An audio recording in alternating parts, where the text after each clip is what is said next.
Detrás del telón, detrás de la máscara, siempre hay algo más. Nuestro objetivo es mirar más allá de la superficie, donde la cultura, la política y la economía se entrelazan con agendas ocultas y decisiones que moldean nuestro presente. No se trata de creer o no creer en conspiraciones, sino de preguntarnos qué hay detrás de los discursos oficiales y de descubrir si los cambios en Occidente son fruto de la casualidad o de un plan cuidadosamente diseñado. Como alguien dijo alguna vez, hay quienes prefieren gobernar sobre las cenizas con tal de no perder el poder. Este es el primer paso de nuestro viaje. Esto es el AT.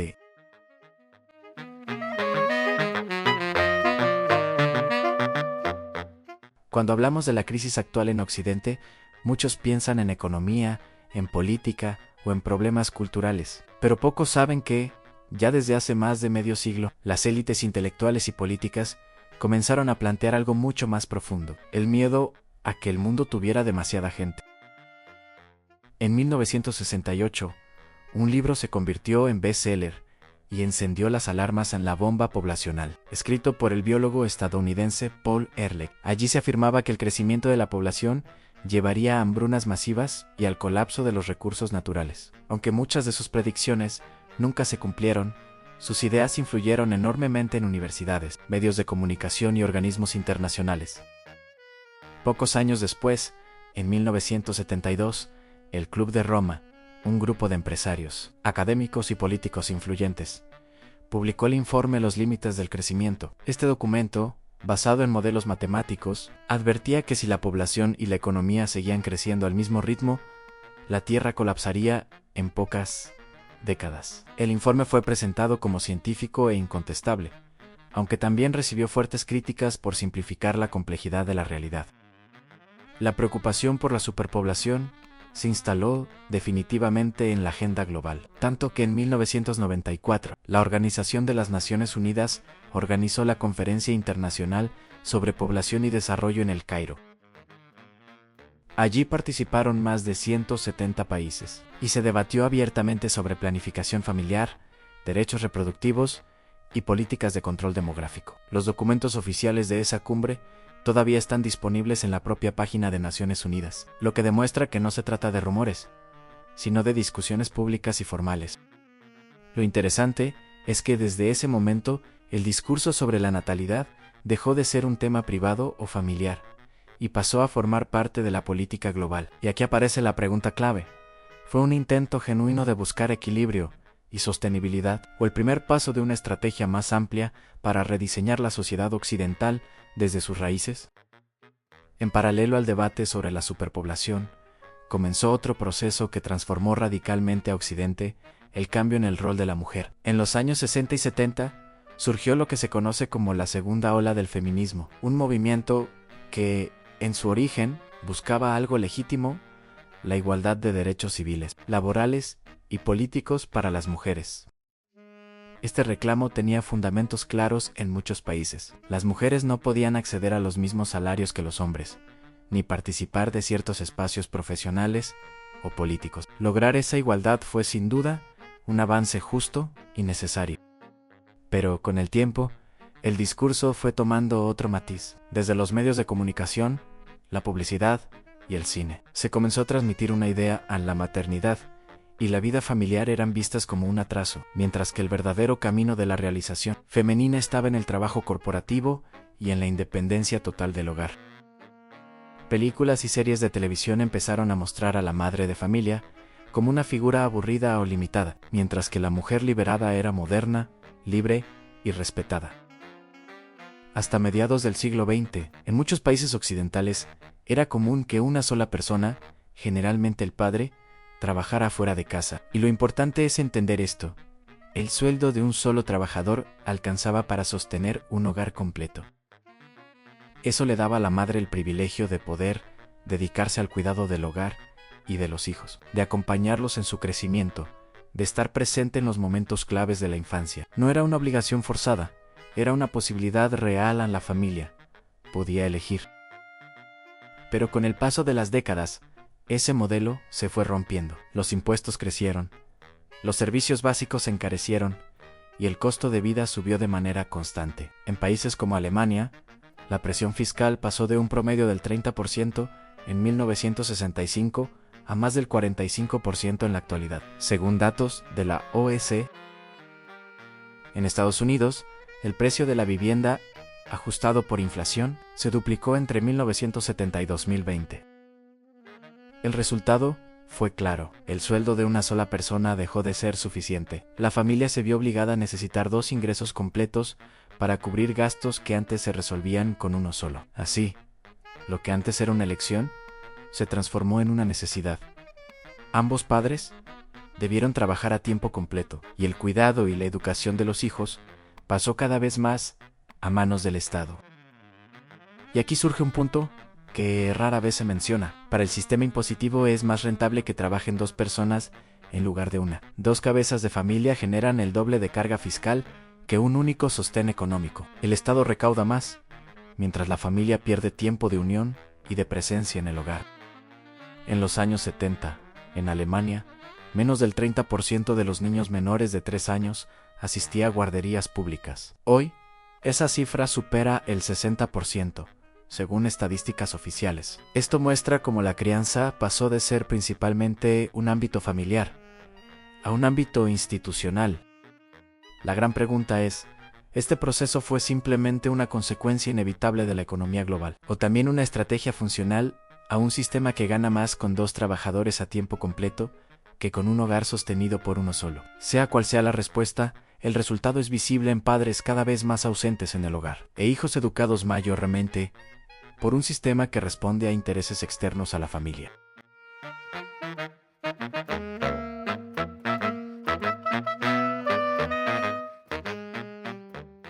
Cuando hablamos de los cambios sociales en Occidente, uno de los temas más delicados y controvertidos es el aborto. No lo vamos a abordar desde un punto de vista moral o religioso, sino desde los datos y su impacto en la demografía. Según la Organización Mundial de la Salud (OMS), cada año se realizan más de 70 millones de abortos en el mundo. Este fenómeno no solo tiene implicancias médicas, sino también sociales y demográficas. Cada interrupción del embarazo representa un hijo menos en sociedades que, como vimos, ya tienen tasas de natalidad por debajo del nivel de reemplazo. Para dimensionar el alcance de esta realidad, miremos las cifras de la Federación Internacional de Planificación Familiar, IPPF. Esta organización cuenta con alrededor de 46.000 centros y establecimientos que practican abortos o brindan servicios relacionados a la interrupción del embarazo en todo el mundo.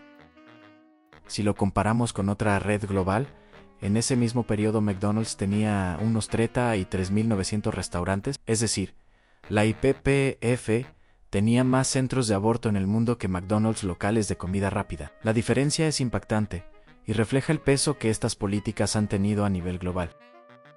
La IPPF no es solo una organización de salud reproductiva, maneja un presupuesto multimillonario, financiado en gran parte por donaciones internacionales, gobiernos y fundaciones privadas. Esto nos invita a reflexionar. ¿Estamos frente a un simple servicio de salud, o también frente a un negocio global con intereses económicos vinculados al control poblacional?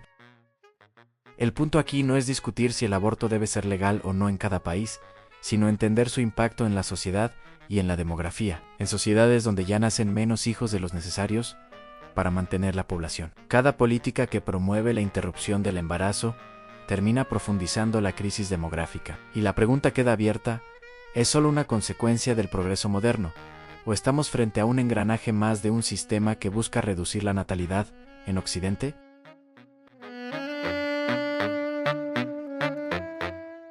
Mientras la familia cambiaba y la natalidad caía, otro proceso silencioso avanzaba en paralelo en la transformación del rol del hombre en la sociedad. Durante décadas, el hombre fue visto como proveedor y sostén del hogar, pero poco a poco, en la cultura popular comenzó a aparecer una nueva imagen en la del padre torpe, inútil o incluso prescindible.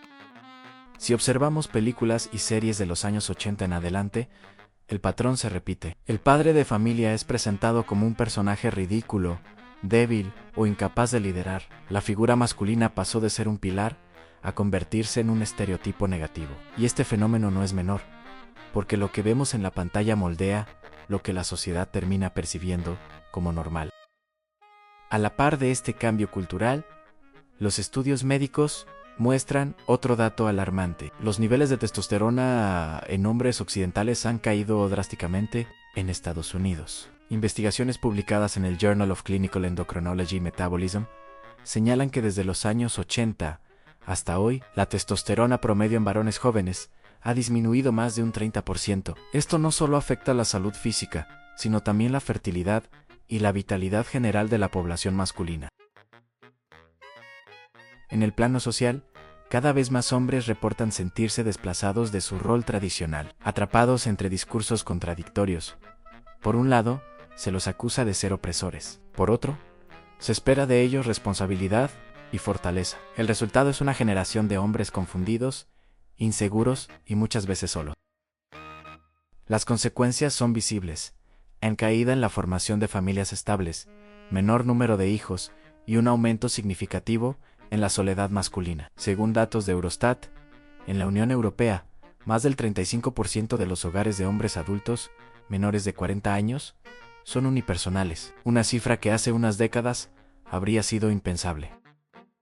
Y aquí la pregunta vuelve a aparecer: ¿esta crisis de la masculinidad es simplemente una consecuencia de los tiempos modernos? ¿O es también el resultado de un proceso cultural que buscó debilitar la figura del hombre en la familia y en la sociedad? Lo cierto es que, mientras el hombre es ridiculizado, la familia pierde otro de sus pilares, y Occidente se enfrenta a una crisis que no es solo demográfica, sino también de identidad.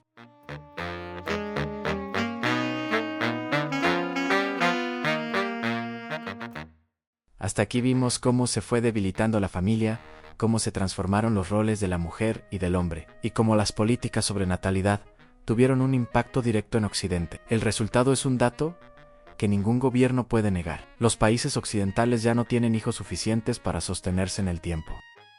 Para mantener estable una población, se necesitan en promedio 2.1 hijos por mujer. Sin embargo, las cifras en Occidente están muy por debajo. Alemania AN 1.4, España AN 1.3, Italia AN 1.2, Japón AN 1.2, Estados Unidos AN 1.6. Esto significa que, de manera matemática, nuestras sociedades se están reduciendo y envejeciendo. Y no se trata de una predicción futura, ya está ocurriendo.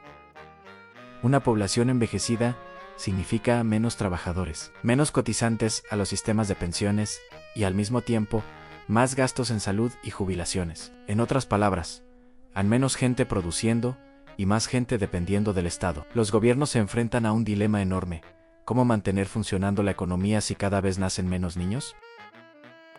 La solución que la mayoría de los países occidentales adoptó fue abrir las fronteras a la inmigración masiva. En teoría, se trata de compensar la falta de nacimientos con trabajadores extranjeros que sostengan el sistema. En Alemania, por ejemplo, se calcula que para el año 2035 faltarán más de 7 millones de trabajadores. De ahí que la política migratoria se presente como la única salida al colapso demográfico.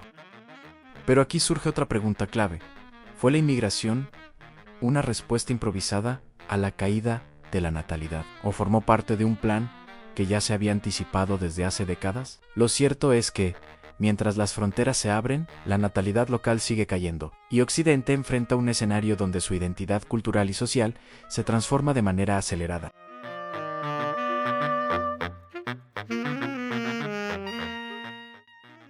La Agenda 2030 y el futuro.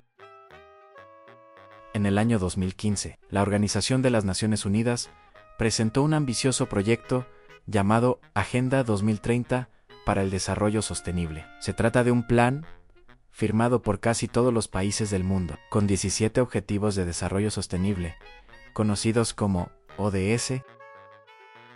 En el papel, suena como un ideal en eliminar la pobreza, garantizar la igualdad de género, promover la educación, reducir las desigualdades, cuidar el medio ambiente, metas que, en principio, nadie cuestionaría. Sin embargo, detrás de esos títulos aparecen preguntas importantes. Por ejemplo, en el objetivo de igualdad de género, ¿se trata solo de garantizar igualdad de derechos, o también de seguir impulsando políticas que debiliten el rol tradicional de la familia? En el objetivo de salud y bienestar, ¿qué significa exactamente el acceso universal a los derechos reproductivos. ¿No es eso, en la práctica, el mismo debate sobre el control de la natalidad? En el objetivo de ciudades sostenibles, que implican realmente las nuevas regulaciones sobre consumo, transporte y vivienda, una vida más ecológica o un mayor control sobre los ciudadanos? La Agenda 2030 no es un documento secreto, está publicada en la propia web de la Organización de las Naciones Unidas. Y muchos gobiernos ya han alineado sus políticas nacionales con esos objetivos, desde la educación hasta el sistema de salud. Es decir, no hablamos de teoría, sino de un plan en marcha. La pregunta, entonces, es inevitable. ¿La Agenda 2030 es un proyecto humanista que busca mejorar la vida de todos? ¿O es una hoja de ruta diseñada por élites globales para moldear la sociedad bajo un mismo modelo? Lo cierto es que, más allá de la intención que cada uno quiera ver, este plan tiene la capacidad de transformar profundamente a Occidente en las próximas décadas. Y lo que está en juego no es solo la economía o la ecología, sino también la cultura, la familia y la identidad misma de nuestras sociedades.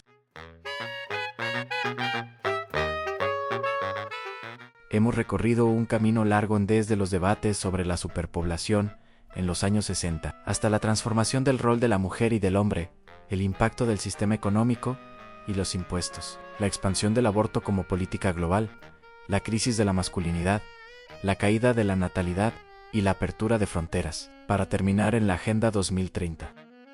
Cada uno de estos puntos, tomado por separado, podría parecer un simple cambio cultural, económico o político, pero al unirlos en una línea de tiempo, la imagen es más clara en pocas décadas. Occidente pasó de tener familias estables, altas tasas de natalidad y un sentido fuerte de identidad cultural, a enfrentar hoy un panorama de envejecimiento, soledad, fragmentación social y pérdida de tradiciones. ¿Fue todo esto el resultado inevitable de la modernidad? ¿O fue parte de una estrategia diseñada por élites que, desde hace más de medio siglo, vienen discutiendo cómo controlar la población y moldear la sociedad a su conveniencia? Esa es la gran pregunta que queda abierta. El futuro de Occidente no está escrito. Dependerá de si seguimos siendo espectadores pasivos de un proceso que nos supera, o si empezamos a ser protagonistas de nuestra historia. La decisión, al final, está en nuestras manos. Este video fue una mirada general a un tema complejo. En los próximos episodios de Elate, vamos a desglosar cada punto en detalle: el rol de la mujer, la presión fiscal, la caída de la natalidad, la Agenda 2030 y mucho más. Si te interesa seguir este camino de reflexión, suscríbete al canal y activa la campanita. Lo que viene es todavía más profundo y no te lo vas a querer perder.